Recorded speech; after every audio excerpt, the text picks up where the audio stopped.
It is your host from Ignition, Cameron, giving you another smashing video. Make sure you hit the subscribe and the like button. If you don't do so, I'll come to your house with my Peugeot 206 and I'll rev it constantly until your ears bleed. Does that sound like a deal?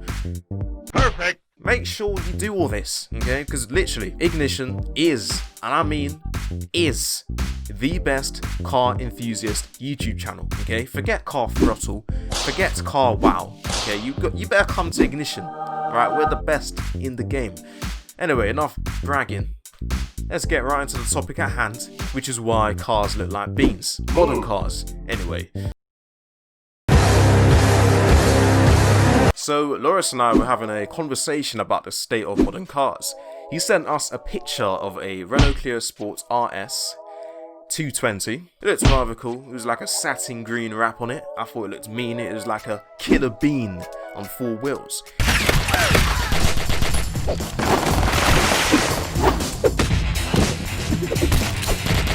Moving on from that, we then started talking about how thick cars are getting, okay?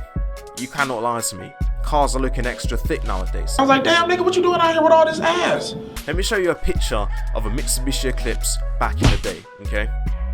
Look at it, sporty, looks cool. Let's have a look at the Mitsubishi Eclipse now. I know, it's an SUV, completely different car, and it looks like a bean. I know people like thick girls nowadays, thick women, even sometimes thick men. Big niggas, thick niggas, curvaceous niggas. That's like a trend, a modern trend, the big booty hose.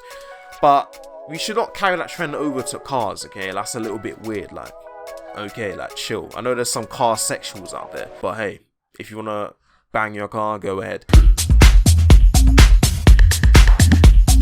Now, the main reason why these cars are looking a lot like bumblebees nowadays is because of the constantly changing car safety regulations. It's no secret that modern cars are a lot safer than their predecessors. In order to make these cars a lot more safer, they have to increase the crumple zones.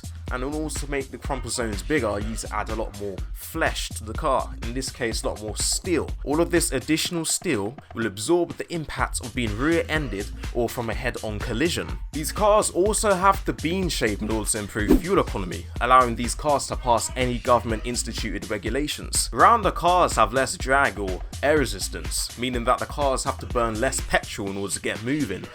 But at the end of the day, you're still driving a bean, mate, so...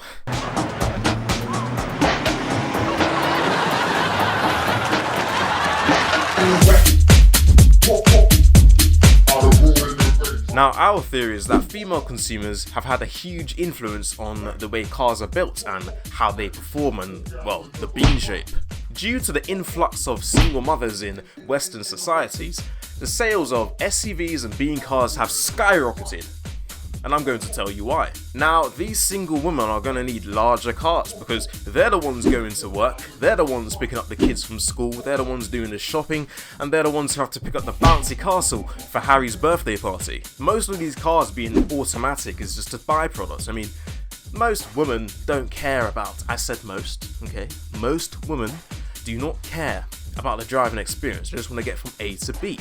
You know, they just want to pick up the gals and go to the bar and get some margaritas and strawberry daiquiris. Ladies, I'm not here trying to say that there aren't no female car enthusiasts, because you do exist. In fact, we have quite a few following Ignition, okay? So hey, my respect goes out to you guys. Except for those pseudo female car enthusiasts that literally flaunt their goods whilst flexing in front of a Toyota Corolla. Excuse me. Okay, I know other men can fall for that, well, not this guy. I'll call you out.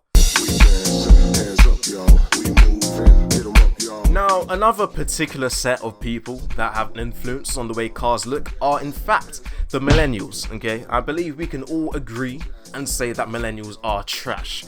Not as trash as Gen Z, because Gen Z is actually just disgusting. We have the TikTok thoughts and we have the e-girls and e-boys. It's just a whole cringe fest. Now, in comparison to previous generations, millennials do not care as much about cars, and it's reflected in the way they look and the way they perform and handle. Now, the typical millennial would much rather spend their hard-earned cash into some technology rather than buying a car.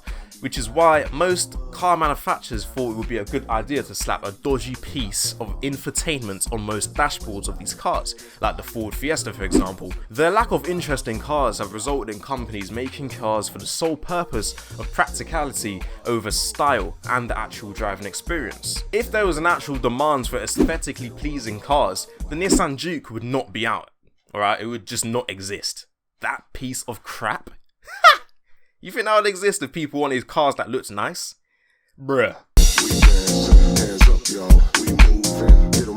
Personally, I think this is all a huge excuse. Like, you're really telling me that you cannot make a nice looking car with decent fuel economy? I mean, Mercedes made the 2019 G63 and it's not thick at all.